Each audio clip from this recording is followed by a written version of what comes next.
So the stove is now in, and over the last few months I've been sharing a few different videos on how I removed the fascia brickwork to then make the fireplace wider, everything in between, all ready to tidy up for a Hetas installer to install a bigger stove. And that actually involved days and days of research to find out what was compliant or not, and then I'd stumble across Hetas installers arguing with each other in Facebook groups. It was very stressful, particularly when I just wanted straightforward answers to questions so I could carry on finishing the job. So if you're in that predicament too, you'll find a whole playlist below of all the things that I've done to this so far, although I'm not quite finished yet because I've got a tile to finish at the bottom once the flooring's installed. But in this video, I'm going to walk you through a full breakdown of costs on each job, any costly mistakes that I made, and a heads up, I don't know whether it's better or worse than the initial quote that we had. So whether it's good news or bad news, hopefully it'll help you decide whether this is a job you'd consider doing yourself or just hiring out regardless, and compare my breakdown to the costs that you've been given where you are in the country. Now, initially at the start of the year, when we were talking about having a fire installed eventually, I never once thought this would be a DIY job, not any aspect of it at all. I thought there were just too many things that could go wrong, although I had had some experience with my dad fitting a couple of lintels in the past. And that was until we got our first quote of £5,467 for a 12 kilowatt stove to be installed. And we hadn't even spent on solar yet or heating in any of the other rooms. So it might be affordable to you, but that was on the basis we had to remove the old stove ourselves. They would investigate the fascia brickwork to work out where the lintel would be, and it included render, plaster, all the bits for the fire and a vent system to be installed. And that second quote we got was a very similar price, but both had said they weren't totally sure how much it would entirely cost until they explored behind the fascia brickwork. And that's the first thing I decided to do myself, because I didn't want a company later on telling me it was going to be more expensive than what they quoted. And because I thought these bricks were dated, I removed all of them, which didn't cost much at all, apart from £7.96 for 2 lots of rubble sacks, and that was for all the mortar we cleaned off the bricks. We didn't hire a skip either, because later this would end up being part of the hot tub base as hardcore, and we saved and stacked all of the bricks for potential future projects. Now, I'm not going to price up tools for this job. I'm just going to assume that you've got things like an SDS hammer drill and a few little bits that general DIYers have. But I will suggest some tool substitutes later, or alternative methods you could do to save extra money. When it came to the lintel, some of you asked what happened to the double-sided fire idea. Well, one company said it wasn't possible. The second said it was, but they went bust, so they may have had ulterior motives. And the third, who we went for in the end, said yes, but it's going to be expensive. So by this point, having removed all of the bricks and built the fireplace and chimney on SketchUp to see which way was best, I felt very invested to do this myself. This started with a £10 2x4 mounted to the bricks above where the lintel would go, which would prevent any from coming away while I disturbed them with my drill. And I fixed this with a pack of concrete screws for £12.98, which I used throughout the project. Once I'd removed the bricks, I started test fitting with a pre-stressed concrete lintel for £13.10 before cutting the opening wider with a disc cutter. For transparency, I was gifted this from my friends at Evolution Power Tools, fellow Yorkshire folk, which would normally cost about £290, but there's nothing stopping you hiring something similar or simply stitch drilling in a straight line where you don't need to hire anything at all. To bed the lintel, I used a combination of mortar, costing us on that later because I use a lot more than just this, and £3 for a sheet of slate broken up into pieces so I could use as packers because they don't crush under weight. After I'd widened up the fireplace, I now needed to have a go at bricklaying because the voids were exposed at the sides. To start off with, I had to buy some SBR, or some would use a PVA solution, and I used 1.5 tubs throughout the whole job for about £40, first sealing the dry concrete base, then adding a bed of mortar, old bricks, and some damp-proof course from a roll that cost £6. For the brick ties, they were £12.99, but you can get some slightly cheaper, and £6.29 for big enough penny washers. And I'm going to say £8 for the stainless steel screws, although I already had these.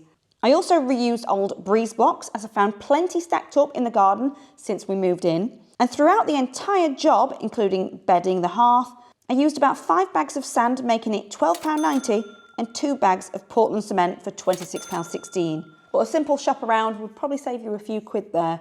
for the finish of the fire opening and walls, the cost really depends on the finish that you want. Originally, I was going to dot and dab the face of the chimney breast, but this is where Hetas engineers argued with each other whether it needed to be a certain distance away from the top of the stove, which could fall in a combustible zone, or A1 fire cement board throughout. Well, because the rules and regulations seem to change frequently, I decided to future-proof myself and spent £254 on cement boards so I could do the whole lot, but I'd already decided by that point that I wanted to make a whole tile feature for some luxury. Obviously, rendering and plastering would be so much cheaper, but I wasn't confident that I'd create a professional job without hiring somebody. And many of you said yours actually cracked under the heat over time anyway. And I'd found many sources that the render would need lime in it to make it more flexible. As for cutting them, I felt I'd wasted £9.49 on the score and snap tool, although many laughed on social media because I tried it on the 12mm stuff, but that's exactly what I saw someone do in one of their instructional videos. But I do agree it's perfect for the 6mm stuff, but those I only had to cut about 4, so with what I know now, I would have just used a Stanley knife. For mounting the cement boards, I had to buy 3 tubs of heat-resistant tile adhesive, and that's expensive stuff. It worked out at £127.77. Half of this amount I used to mount the boards inside the opening and above the opening in the combustible zone, and the other half for the tiles later in exactly the same places. For the remainder of the chimney breast, I used a 20kg bag of floor and wall cement-based adhesive for £11.48, the cheapest cement base that I could find. Also, for the mechanical fixings, I spent another £17.96 for lots of concrete screws, and to prop them up temporarily, £19.99 for a selection of glazing packers, but I found the cement board washers for £11.99 were a complete waste of money for my concrete screws, and they just warped them, and I found I just didn't need them either. I also paid £4.79 for fire mastic for some of the joints, and a tub of fire cement for £5.08. I'm still not entirely sure though which is best, to be honest, because I've also seen people just whack in tile adhesive regardless. One of the biggest spends on this project though, where you can really make a saving, is the hearth. I just really didn't want a tiled effect, and would not long rip one out. And my favourite type was a box-lipped granite hearth, but because of the size of the fireplace, we needed quite a large one, which came to £450, so this was definitely a luxury on this project. On our travels, we did find cheaper options like slabs or tiles of slate, limestone, but just remember it needs to be a certain thickness to be compliant, and you need a minimum distance from the end of the hearth to the front of the fire to avoid combustibles. This wasn't something that I wanted to order online and take a chance unless I could physically see the product, so we ordered ours at the same time as our stove from Boston Stoves, Lincolnshire. If you speak to Martin, he's very knowledgeable. No questions were too much trouble, and he kindly guided me through all of the rules and regulations as I was doing things, so I could do a lot of the stuff myself. So out of all the companies, he was absolutely going to get my custom.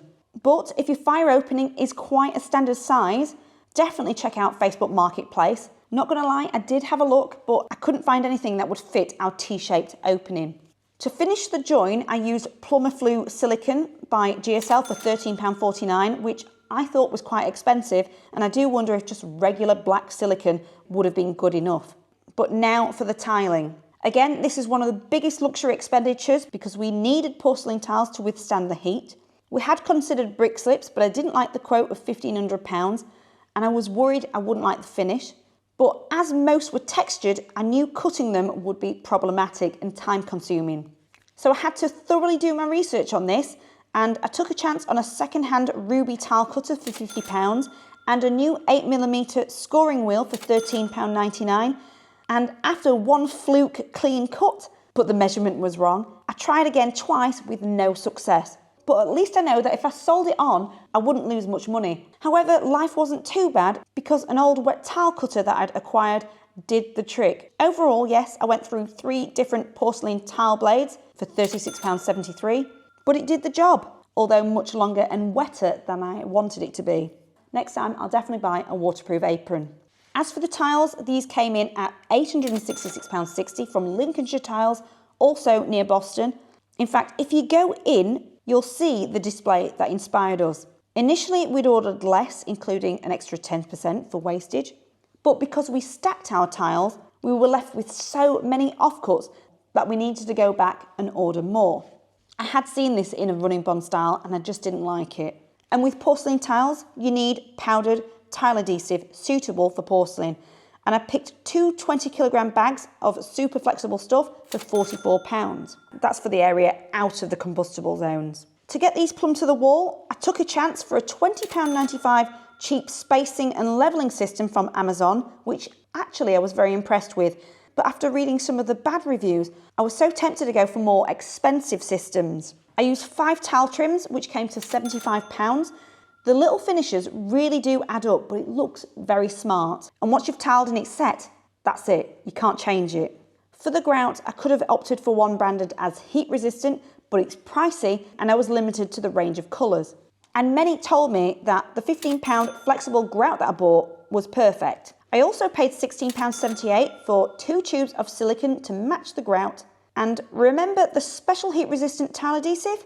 Well, I ran out when I needed to tile directly underneath the lintel, and I didn't want to pay another 40 odd pounds just for that little strip. So I bought 2 tubes of Vicus tile adhesive for £13.20. Not strictly for porcelain, but so far, so good.